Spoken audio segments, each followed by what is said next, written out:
ETF index mutual funds నేర్చుకుని stock మార్కెట్లో రాణించాలనుకుంటున్నారా? వెంటనే ఈ నెంబర్కి కాల్ చేయండి. నమస్కారం. కార్తీక పురాణం 23వ రోజు పారాయణలోకి వచ్చాం. ఈరోజు ఆదివారం అండి. రేపు సోమవారం, ఆఖరి సోమవారం. ఈ సంవత్సరం కార్తీక మాసంలో 4 సోమవారాలు వచ్చినాయి. ఆఖరి సోమవారం 24వ రోజు పారాయణ వింటాము. ఆ రోజున ఇప్పుడు ఈ 3 సోమవారాలు ఉపవాసాలు ఉండలేని వాళ్ళు ఆఖరి సోమవారమైన రేపటి రోజునైనా ఉపవాసం ఉండటం మంచిది. సాధారణ ఉపవాసం చేయొచ్చండి. పగలు పొద్దున్నే సూర్యోదయానికి ముందే లేచి స్నానం చేసేసి అలారం పెట్టుకుని లేచి స్నానం చేయటమే. ఆఖరి సోమవారం కాబట్టి స్నానం చేసి దేవతార్చన, దీపారాధన, ఇంట్లో దీపారాధన చేసుకోవటం. మగవారికి అవకాశం ఉంటే మగవారైనా ఆడవారైనా ఒకసారి దేవాలయ దర్శనం చేసుకోవటం. పగలు నిరాహారంగా ఉండి సాయంకాలం చుక్కలు వచ్చిన తర్వాత, చుక్కలు కొంచెం తక్కువ కనపడతాయండి, ఎందుకంటే అమావాస్యకి వారం రోజుల దగ్గరకు వచ్చేసాం కాబట్టి కొంచెం తక్కువ ఉంటుంది. చీకటి పడిన తర్వాత ప్రదోషకాలం అయ్యాక అర్చన అయిన తర్వాత చక్కగా వంట చేసుకుని భోజనం చేయొచ్చు. అవకాశం ఉంటే ఈ రోజున ఏదైనా దానం చేయండి. దేవాలయంలో అన్నదానానికి డబ్బులు ఇవ్వండి, అన్నదానం చేయండి. ఎవరైనా నలుగురిని మీతో పాటు భోజనానికి పిలవండి. ఇంట్లో ఇన్ని రోజులు చేయలేని వస్త్రదానమో, దీపదానమో, తిలదానమో ఏది కుదిరితే అది ఈ రోజున దానం చేయండి. విశేషించి ఫలదానం కూడా చేయొచ్చు. ఉపవాసం ఉన్న వాళ్ళకి తలా 2 పళ్ళు ఇచ్చినా కూడా మీకు ఉపవాస ఫలితం ఇతోధికంగా లభిస్తుంది. అవకాశం ఉన్నవాళ్ళు ఈ ఆఖరి సోమవారాన్ని సుసంపన్నం చేసుకోండి. అయితే మొదటి ఏకాదశి లాగానే ఈసారి ఏకాదశి కూడా సోమవారం అనంతరం రోజే వచ్చిందండి. అయితే సోమవారము లేదా ఏకాదశి మొత్తం రోజంతా ఉపవాసం ఉండాలి, మన వల్ల కాదని అనుకుంటే కనుక విశేషమైన కార్తీక సోమవారం నాడైనా ఉపవాసం చేసుకోండి. ఇంకా పారాయణలోకి వద్దాం. ఇప్పుడు ఈ బృందాదేవి ఒక ముని దగ్గరికి వెళ్ళిందని ముందు భాగంలో చెప్పుకున్నాం. నిజానికి చాలా పరాక్రమవంతుడు జలంధరుడు. అతను అప్పటికే త్రిలోకాధిపతిగా ఉన్నాడు. భూమిని జయించాడు, పాతాళాన్ని జయించాడు, స్వర్గాధిపత్యాన్ని చేపట్టాడు. సాక్షాత్తు లక్ష్మీనారాయణులని తన ఇంట్లో నివాసం ఉండేలాగా చేసుకున్నా కూడా చివరికి అప్పటి ఇంత బలపరాక్రమాలు ఉన్నవాడికి ఏమవుతుందో అన్న భయం బృందాదేవికి ఎందుకు వచ్చిందంటే, ఈసారి ఈయన చేసిన పని ఏమిటి? విష్ణువుతో కొంత యుద్ధం చేసి తర్వాత ఇంకా యుద్ధ విరమణ అయిపోయింది. ఇప్పుడు సంహారక శక్తి అయినటువంటి పరమేశ్వరిని ఆయన భార్యను కోరి మరీ ఈ యుద్ధానికి తెగబడ్డాడు. పరమేశ్వరుడితో యుద్ధం అంటే ప్రపంచంతో యుద్ధం. అది ఇంత పెద్ద యుద్ధానికి వెళ్ళేసరికల్లా ఆమె భయపడి తన భర్త ప్రవర్తన సరైంది కాదు కాబట్టి ఒకవేళ ఏదైనా ఆయనకి కీడు వస్తుందేమోనని భయపడి ఎవరినైనా సలహా అడగాలని అనుకుంది. అయితే ఆ సమయంలో పాతాళంలో ఒక ముని ఒక ఆయన వేయించేసి ఉన్నాడని సఖుల ద్వారా తెలుసుకుని, ఈవిడికి ఏ ఋషులు మునులు అందుబాటులో లేరు, ఎందుకంటే ప్రపంచం అంతా యుద్ధంలో ఉంది, లక్ష్మీనారాయణ ఇంట్లోనే ఉన్నారు, ఇంకా వాళ్ళని అడగదలుచుకోవాలి. ఆవిడే వెళ్ళి ఎవరో ఋషిని ఆశ్రయించాలనుకుంది. ఫలానా ఎవరో ఒక ఋషి గారు ఉన్నారు, ఆయన చాలా అద్భుతంగా చెప్తాడని. ఒక మాయ వల్లే అదంతా జరిగింది. ఆ విష్ణువు యొక్క మాయోపాయంతో ఈవిడ ఆ మునిగారిని చూడ్డానికి వెళ్ళింది. వెళ్తే అదొక దట్టమైన అడవి ప్రాంతం, ఇంచుమించుగా ఒక ఉద్యానవనంలాగా ఉన్నది, కేళీవనంలాగా ఉంది. అక్కడికి వెళ్ళేసరికి ఆ ఋషి ఒక ఆయన చక్కగా అక్కడ తపస్సు చేసుకుంటూ, మనోహరమైన స్వరూపం కలిగిన ఋషి తపస్సు చేసుకుంటున్నాడు. ఈమె పోయి ఆయన దగ్గరికి వెళ్ళి చెప్పింది, నేను జలంధరుని భార్య అయిన బృందని, కాలనేమి నా తండ్రి, నా భర్త పరమేశ్వరుడితోటి యుద్ధం చేస్తున్నాడు, సమస్త దేవగణాలు, తర్వాత నందీశ్వర, విఘ్నేశ్వర, సుబ్రహ్మణ్యేశ్వర గణాలు కూడా ప్రమథగణాలతో కలిసి నా భర్తతోటి యుద్ధం చేస్తున్నాయి. ఈ యుద్ధంలో ఆయనకి ఏదైనా కీడు పడుతుందేమోనని నాకు ఒక శంకగా, భయంగా ఉంది. ఎప్పుడూ లేనిది కళ్ళు అదురుతున్నాయి, భయం వేస్తుంది, చేతిలో వస్తువులు పడిపోతున్నాయి, ఏదైనా భర్తకి ఆపత్త వస్తుందేమోనని, విపత్తి కలుగుతుందేమోనన్న శంకతోటి నిన్ను ఆశ్రయించాను, నాకు ఏదైనా చెప్పు, నా భర్త ఎలా ఉన్నాడో నేను తెలుసుకోలేకపోతున్నాను అని అడిగేసరికల్లా ఈయన ఏం చేశాడు, ఈయన సరే నేను నీకు చెప్తానని ఆకాశం వైపు చూసేట. ఆకాశం వైపు చూస్తే ఆకాశం వైపు నుంచి 2 వానరులు వచ్చారు, 2 కోతులు వచ్చినాయన్నమాట. ఈ వచ్చిన వానరులతోటి ఈయన ఒక ఆజ్ఞాపించాడు, కనుబొమ్మలతోటి యుద్ధానికి వెళ్ళి అక్కడ పరిస్థితి ఏంటో తెలుసుకో, జలంధరుడి స్థితి ఏమిటో తెలుసుకోండి అని కంటితోటే, నోటి వాక్యాలతోటి కాదు, కంటితోటే ఆజ్ఞాపించాడు. ఈ ఆజ్ఞాపించబడిన ఈ 2 కోతులు ఆకాశానికి ఎగిరిపోయినాయి. ఆయన కూర్చున్నాడు. ఆయన కేసే చూస్తూ పరమభక్తితోటి బృందాదేవి కూడా ఆయన సన్నిధానంలో కూర్చుండిపోయింది. అయితే కాసేపటికి ఆ కోతులు 2 తెగవేయబడిన జలంధరుడి చేతులు, మొండెము, తల తెచ్చి అక్కడ పెట్టేయట.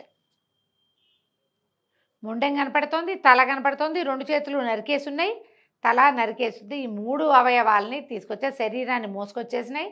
తల ఒకటి, చేతులతో 2 చేతులు పట్టుకొచ్చి అక్కడ పెట్టింది. అది చూసేసరికి భర్త యొక్క ఖండితమైన అవయవాలు చూడగానే గొల్లుమని ఏడ్చింది బృందాదేవి. విపరీతంగా ఏడ్చి ఆ ఋషి పాదాలు పట్టుకుంది. నా భర్తను బతికించు, నా భర్తను బతికించు, ఈ యుద్ధ విరమణ చేయిస్తాను, ఈ అకాల మరణం ఎందుకు వచ్చింది ఇతనికి, ఇతను చేసిన పని వల్లే వచ్చింది, నువ్వు బతికించు, ఇతనికి నేను బుద్ధి చెప్పుకుంటానని పరిపరి విధాలుగా బతిమలాడింది. బతిమలాడితే ఈయన ఏమన్నాడు, ముని నవ్వుతూ, శివోపహతులైన వాళ్ళని బతికించడం ఎవ్వరికీ సాధ్యం కాదు, అయినా నీ పట్ల నాకు అవ్యాజమైన కరుణ ఏర్పడింది, తప్పక బతికిస్తానని చెప్పి అంతర్ధానం అయిపోయాడట అక్కడి నుంచి. శివోపహతుడు అంటే పరమేశ్వరుని వాళ్ళ సంహరింపబడిన వాడిని ఎవరైనా బతికించగలరా?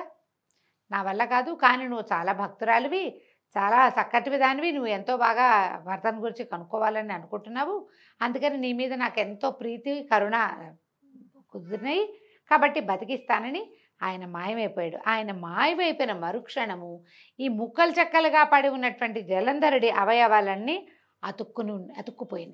అతుక్కుపోయి పునర్జీవితుడైపోయాడు, బతికి లేచి వచ్చేసాడు. ఈ ఖిన్నురాలుగా పరమ దుఃఖంతో నెత్తి మీద చేతులు పెట్టుకుని కూర్చున్న బృందని కౌగులించుకుని ఆమె ముఖాన్ని పదే పదే ముద్దాడట.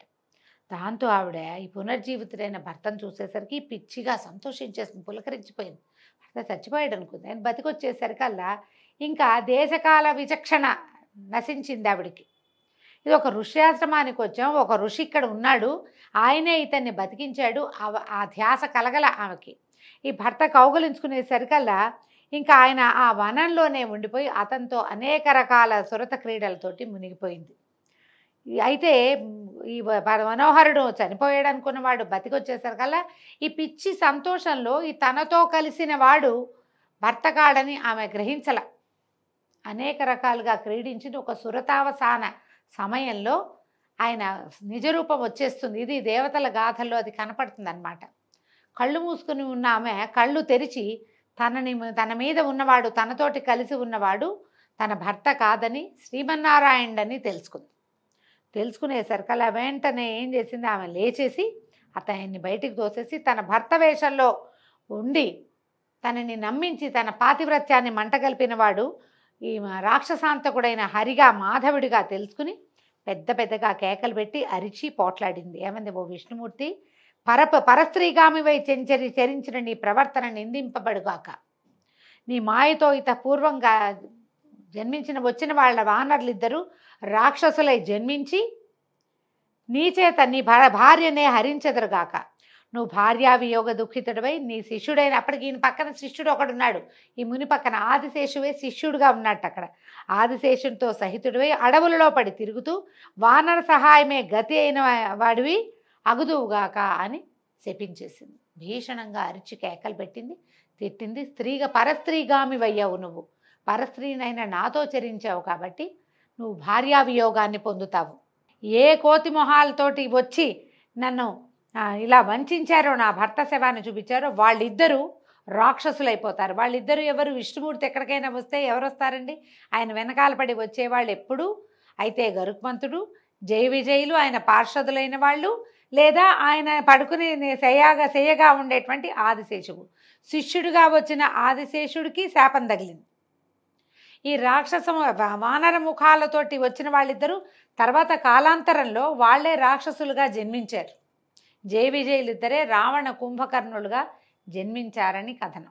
నువ్వు చివరికి భార్యా వియోగివయ్యి నీ వెనకాల ఆదిశేషుడే సహాయుడుగా ఉండి కేవలము వానరాలు తప్పిస్తే ఎవ్వరూ సహాయం చేయలేని స్థితిలో పడిపోతావు. నువ్వు వీటిని వాళ్ళని చూపించి నన్ను మోసం చేశావని నానా విధాలుగా ఆయన్ని తిట్టి దుఃఖిస్తూ పరమ దుఃఖంతో ఆవిడేం చేస్తుందట, అగ్నిని కల్పించుకుని అందులోకి పడి బూడిదైపోయింది. ఆయన ఏం చేశాడు, ఈవిడ అరుస్తూ ఉంటే ఆమెను కౌగులించుకుపోయాడట. తనని అభిలషిస్తూ దగ్గరికి వస్తున్నటువంటి హరిని ఆయన నుంచి, శ్రీహరి నుంచి తప్పించుకుని అగ్నిని కల్పించుకొని బూడిదైపోయింది. ఆమె వెంటనే ఇట్లా పెద్ద మంట వచ్చి మంటలో కాలి బూడిదైపోయింది. అయితే ఏమైందట, ఈ తను కల్పించిన మాయలో ఆమెని భ్రమింపచేసిన విష్ణువు ఈ భార్య స్త్రీ సౌఖ్యంలో మైమరిచిపోయి ఉన్నవాడై మాయామోహితుడైపోయాడట. ఇలా జరుగుతుందా? జగన్నాటక సూత్రధారే ఇంత పని ఇలాంటిది జరుగుతుందా అంటే శివమాయ, విష్ణుమాయ, బ్రహ్మాది మాయల కంటే మహామాయ ఒకటి ఉన్నదని, దానికి మేమెవ్వరము అతీతులము కాము అని మహావిష్ణువే ఒక కథనంలో చెప్పినట్టుగా మనకి కనపడుతుంది. శివపురాణంలో కనిపిస్తుంది ఈ కథనం. మావి చిన్న మాయలు, వీటిని మించిన పెనుమాయ ఇంకొకటి ఉన్నదని చెప్తాడు ఆయన. విష్ణుమాయ కంటే అతీతమైనటువంటి పరమేశ్వరి మాయకి లోబడిపోయి ఆయన విపరీతంగా దుఃఖాన్ని పొందాడట. ఈ తాను కోరుకుంటున్న స్త్రీ బూడిదైపోయేసరికల్లా ఆ బూడిదని, ఆ చితాభస్మాన్ని ఒంటికి పూసుకుని ఆమె కోసమే దుఃఖించడం మొదలుపెట్టాడు. తానెవరన్నది ఒక్క క్షణం పాటు మర్చిపోయాడట మహావిష్ణువు కూడా. దాంతో ఈ చుట్టుపక్కల ప్రాంతాల్లో ఉన్నటువంటి సిద్ధులు, ఋషులు అందరూ పరిగెత్తుకొచ్చారు. ఎప్పుడైతే ఈమె యోగాగ్నిలో తగలబడిపోయిందో పరిగెత్తుకుంటూ వచ్చారు. విష్ణువు యొక్క దుఃఖభరితమైన స్వరం వినపడేసరికి ఎందరో సిద్ధులు, మునులు, యోగులు అందరూ వచ్చి మహాదేవ, నువ్వు శ్రీమన్నారాయణ, నువ్వు నారాయణుడివి, చనిపోయింది జలంధరుని భార్యే తప్పిస్తే నీ భార్య కాదని వాళ్ళు ఎంత చెప్పినా ఈయనకి అర్థం కాలేదట. ఈ బృందా మరణ మాయలో చిక్కుకుపోయి ఉన్నాడు ఆయన. శాంతిని పొందలేకపోయాడు. అశాంతితో అల్లాడిపోతున్నాడట ఆయన. అలా నడుచుకుంటూ వెళ్ళిపోతున్నాడు. దుఃఖంతో ఏడుస్తూ ఆమె చితాభస్మాన్ని ఇలా గుప్పెళ్లతో పట్టుకుని ఉన్నాడట. దాన్ని గుండెలకి, ఒంటికి రాసుకుంటూ ఎక్కడికో నడిచి వెళ్ళిపోతున్నాడు. ఈ మహామాయ మోహంలో మునిగిపోయినటువంటి ఈ విష్ణుమూర్తిని ఎలా స్వమామూలు లోకాలకి తెచ్చారో, బ్రహ్మాది దేవతలు ఏ ప్రణాళికని రచించారో మనం వచ్చే భాగంలో తెలుసుకుందామండి. ఈ రోజుతో 23వ రోజు పారాయణ పూర్తయింది. మళ్ళీ రేపు ఉదయం సోమవారం నాడు 24వ రోజు పారాయణతోటి కలుసుకుందాం. నమస్కారం.